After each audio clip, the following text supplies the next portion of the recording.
Hello and welcome into the Knicks-Verse. My name is George, and if this is your first time here or you've been here before but have not subscribed yet, please do so, along with hitting that thumbs up button for me and dropping your comments and share the video. Please definitely share the video, but definitely subscribe if you haven't subscribed.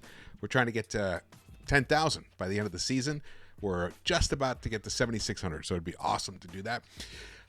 Coming on for a special report, actually last night while I was recording the recap of the awesome victory over the Nets, the news broke out. Shams reported, Mitch Robinson may be out for the season.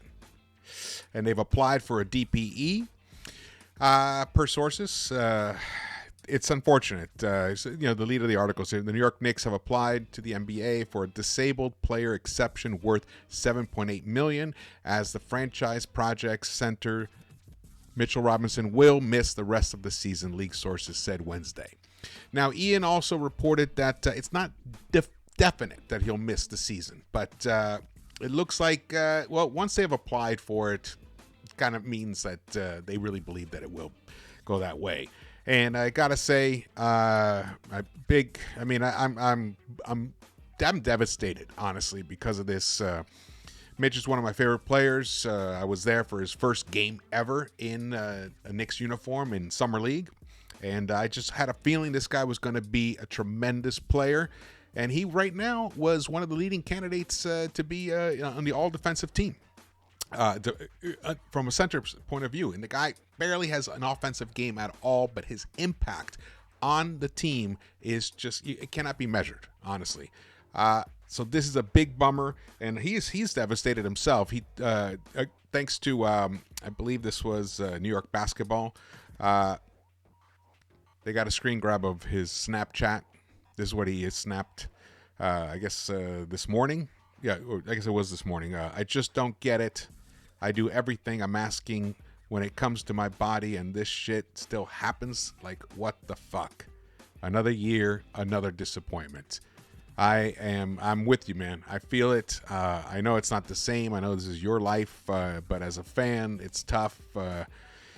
I've been a big champion of yours.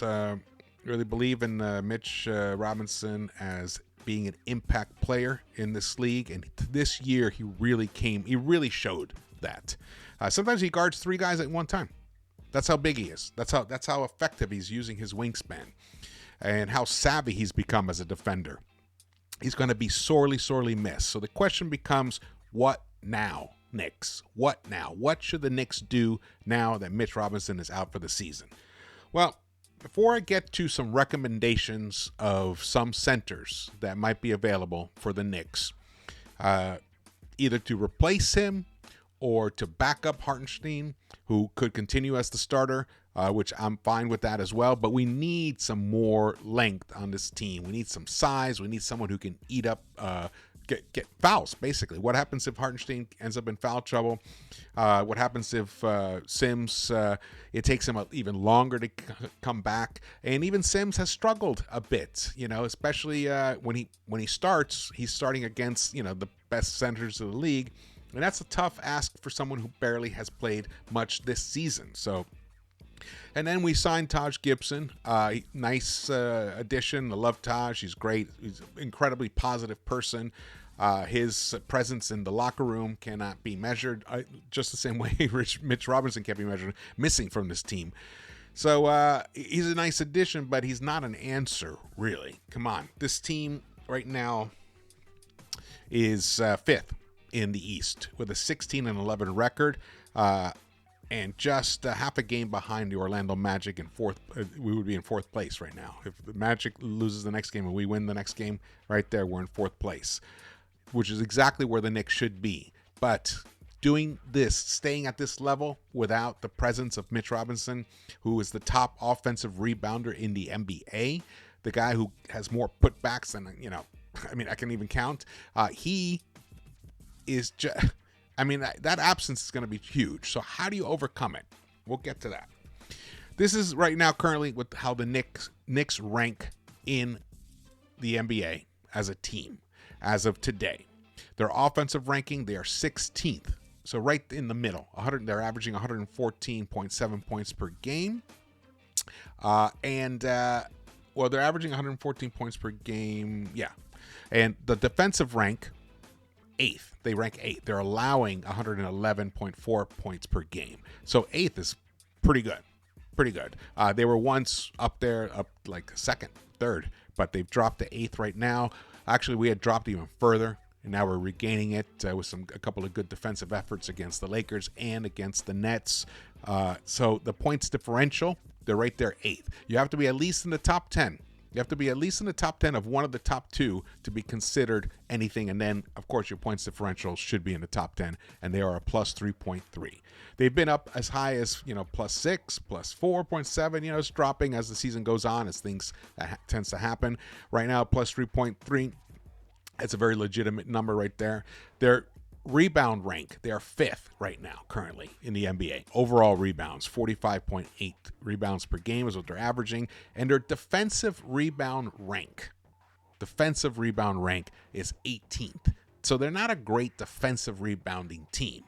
They're averaging 32.7 a game, but offensive rebounding, 3rd. They're still 3rd, and one of the reasons is because Isaiah Hartenstein is an excellent offensive rebounder himself. Both Mitch and he have been in the top 10 all season. Right now, the team has, and so, Randall's a good offensive rebounder. We've got some decent offensive, Josh Hart as well. So the Knicks right now are ranked 3rd in the NBA, offensive rebounding, averaging 13.1. So for the Knicks to continue winning, we have to maintain this kind of ranking, this kind of rebounding intensity, and obviously defensive presence. So how do we do that? How do we do that indeed? Well, Ian Begley tweeted this out today. Not that this is the answer, but this is the first move that the Knicks have done in response to this news of them applying for the DPE.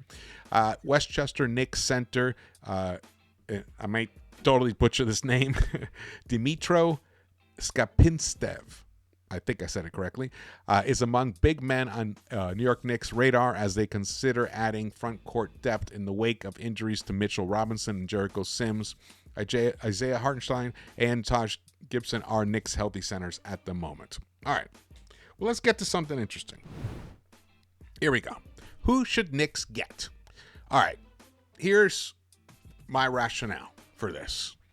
I think this is actually an excellent opportunity to go for a center that is more in the modern mold of a center. Now, the thing is, if you're picking someone up mid-season, then, he's going to have weaknesses as well. So like a Kelly Olynyk, he's an amazing three-point shooter. I believe he's averaging, I'll get to that. I'll get to the stats there when he's averaging. But right now, he's an excellent three-point shooter. He's a hustler. He's a decent rebounder. But defensively, he definitely lacks. He's definitely lacking defensively. We're not going to sugarcoat this at all. But I have a name on here that no one else has, that I've seen, that I've looked. It's Mo Bamba. Mo Bamba's now playing for the Sixers. He is backing up Paul Reed, who backs up the man, Embiid. Mo Bamba, the Lakers cut him at the end of last season because they didn't want to hold on to him and pay him $10-point-something million per year. So they cut him, and the Sixers picked him up. At one point, I was thinking maybe the Knicks should pick him up, but you don't want a guy like that just sitting there, on the bench there and not getting playtime, because he is an interesting player. He's only 25 years old. Can shoot the three, and he can block. He gives you that rim protection. I like his versatility. He's a Harlem guy. I think he would be an amazing addition to this team. Now, I don't see him as starting over Isaiah Hartenstein, but he could come in and give you some minutes, especially when you need a stretch five. Mo Bamba is that prototypical type of stretch five. Now, his passing isn't quite what you want it to be, but most centers it's not. We already have a good passing center in Isaiah. So I think those two are my most favorite. Now, whether the Sixers would want to make a deal with us right now, in a division rival, that's the tricky part. That's the tricky part about this. And same thing with anybody on Toronto, which is like Precious Achua, who I like as well. But again, Will Toronto want to deal him to us? Nick Richards from Charlotte, interesting player, though he's somewhat limited offensively. Doesn't shoot the three at all. Doesn't stretch at all. And I'm not sure he's much of an offensive rebounder. So come down to Andre Drummond, who is a tremendous rebounder, no doubt. No doubt. The question with him is, are the Bulls going to part with him? Or where are they right now? So he's someone definitely to keep an eye on. I would not be bummed if we made a trade, we made a move to acquire Andre Drummond. I'd be fine with that. He could give you some decent 10, 12 minutes off the bench, impactful minutes. The guy can score for sure. The other guy up there in the right column, Batazi from the Magic, he's having quite a nice year because he was filling in for Wendell Carter Jr., who's just below him.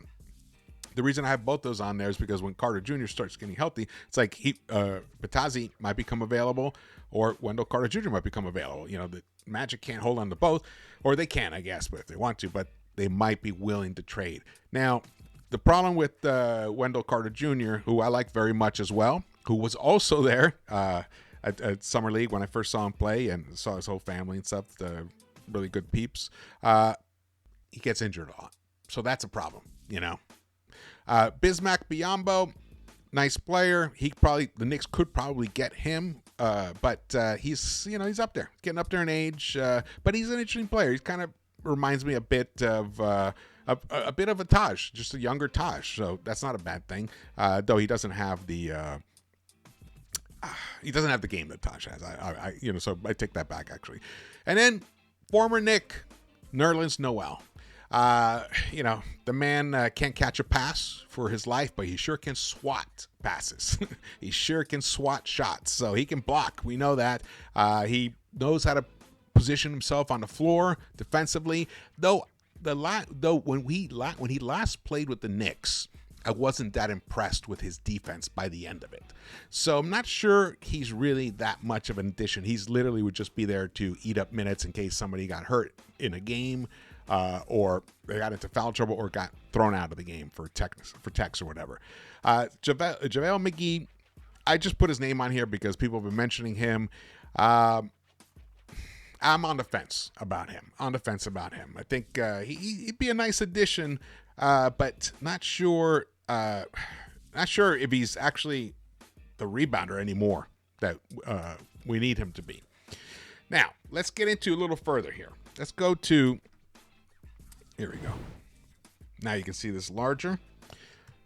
All right. Who should Knicks get? Now, this right here is filtered by rebound percentage. Okay, rebound percentage. And the reason I picked that is because not a lot of these guys, they don't play that many minutes, so their rebounding numbers aren't necessarily going to be that exciting to look at just on paper or on screen here. But here, the rebounding percentage pretty much tells you how effective they are at grabbing the available rebounds that are there. Andre Drummond leads. Now, this has been filtered by, I forgot what the filtering, but I didn't want to leave everybody in here, but it's filtered by a minimum of I think 8 games played, and the other filter was defensive rating of 114 or less. That's right, a defensive rating of 114 or less, because we cannot bring anybody on board unless they're a big upgrade offensively. We can't bring anyone on board who doesn't at least equal where the Knicks are right now in defensive rating, which is a 114. So that's the rationale behind that. Let's get back to the big screen. Okay, so that being said, look at the 3 names right there. Mo Bamba, actually JaVale McGee, look at him. His actually rebounding percentage is pretty nice, 17.7%, but it's not that exciting. And I'm not even sure that the Sacramento Kings would even be willing to part with him right now. But he's an interesting name on here. When you go down the list, from Andre Drummond is number 1 with a 24.6% rebounding percentage, which is why I would not be unhappy if the Knicks traded for him, because he gives you that excellent rebounding presence. And look at his defensive rating, a 111. And he's actually even almost 111.1 offensive rating on a Chicago Bulls team that had been struggling for a large part of the year, but now is starting to pull it together. So Andre Drummond would be nice. The third name on this list is Mo Bamba. right there with an 18.8 rebounding percentage. So of all the centers that have played at least, I don't know, 8 games or so, who have a defensive rating of 114 or less, Mo Bamba is third in rebounding percentage. So that is why I really think he could be an interesting addition to this team. Not even just for this year. He could be someone that we move forward with as well. He's only 25 years old, and he definitely wants to be a Knick. So bear that in mind. So the next one, as you go down, I mean, look at these names. Nikola Jokic, Gobert, Valanciunas, Kevin Love, Nurkic, and then JaVale McGee. You know, I actually forgot that he was on this list here. So shout out to him. And look, then Jalen Duren, Mitch Robinson right there. So these guys that we're looking at are all above Mitch Robinson in terms of rebounding percentage. Now, that's just overall rebounding percentage. Okay, that counts offensive rebounding and defensive rebounding together, obviously. So that's why Mitch is a little lower. His defensive rebounding isn't as high as you would expect. He's just an offensive rebounding beast. The beast. So as we move down, you see, Zubac, and then look at the bottom, Isaiah Hartenstein. So, we're not hurting. We're not hurting right now. We actually are in a very good position considering we just lost our starting center who might have ended up being on an all-defensive team. So with Isaiah Hartenstein to back him up, brilliant move by Leon to bring him on last season, and he's grown even more so this year. I am very impressed. I'm not panicking about this per se. I'm just sad. I'm sad for Mitch and for us, the fans, but I'm not panicking. However, I'm looking at this as an opportunity. So let's move on to the next slide. This one's interesting. This one is very interesting. This is per 36 minutes, okay? Because, again, these centers don't get that much time. So we need to look at their three-point shooting percentages comparatively. So here, again, it's been filtered, to show guys that have been playing at least, or guys that average at least, I think, one attempt per game from the three-point line. So not just guys that have a random three-point shot like Eubanks or something. So here, look who's third. Look who's averaging 50% from the field. Mo Bamba. Now, look who's sixth. Kelly Olynyk, which is why I like him. But look at Kelly Olynyk, man. He's averaging 41.3% from the three-point line, 53.1% overall. And from the free throw line, he's averaging 87.8%, almost 88% from the free throw line. And for per 36 rebounding, he's averaging 9.4 rebounds per game. Most of that, his defensive rebounding isn't as high because you can see Mo Bamba's per 36 offensive rebounding number. It's 6.7. Yeah, so that's why Mo Bamba is the guy that I'm more juiced up about than Kelly Olynyk. But again, I'd be happy if we got Kelly Olynyk because I think Thibs would know how to use him. I think he would. So he'd be interesting, and then it would give Thibs a tool that he hasn't had like ever since he became the Knicks coach.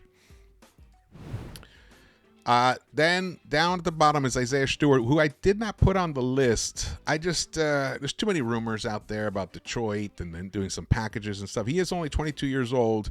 Not sure about his contract situation. He shoots 36.7% from the three. Only 45.5% overall. I don't think that's good for a power forward / center. I think it's a very low number, especially a small one. He's only 6'8". So I'm not that excited about that situation there. Only 6'8". So, but look at these other names on this list.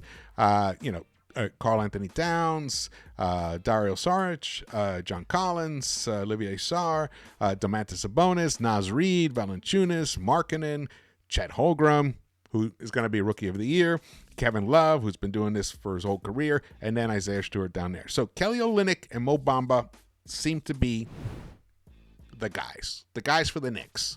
And I think, Kelly Olynyk's salary is up there. I think he's up there like $12 million or something, $13 million. So I may have to package it with another player and some picks. I think you can use the DPE in addition with another player to match salaries. I think. I'm not 100% sure. I'm not one of those cap gurus or whatever, but even still, there should be a way to pull that kind of a trade off.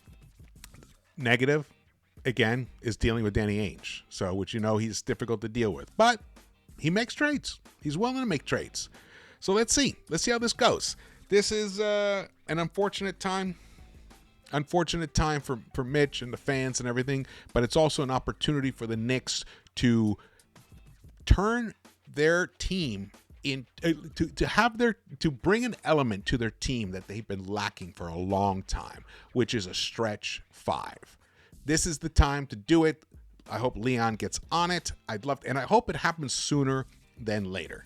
This is one of those things that the sooner you make it happen, the better for the team, because he can start learning the Thibs. Because the Thibs defensive scheme, it's going to take the center like a minute or two to learn it. So, if we wait till February 8th to do this, who knows where we'll be at. That's about 6-7 weeks from now.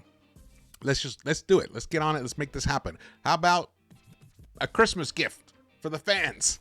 Bring someone else like this. Come on. Let's do it, Leon. Okay. Thank you guys for watching this. Again, my name is George. Please share the video, subscribe, hit the thumbs up button, and drop your comments. I want to hear your thoughts and feelings. Maybe there's guys I've overlooked. I'd love to hear what everyone has to say about who should the Knicks pursue now in Mitch's absence. And Mitch, please get well as soon as you can, brother. We're going to miss you tremendously. I hope you defy the odds. I hope that the Knicks will make a nice deep playoff run and you make it back in time for it. That would be beautiful. Okay. Thank you for watching this. I will see you around the Knicks-Verse.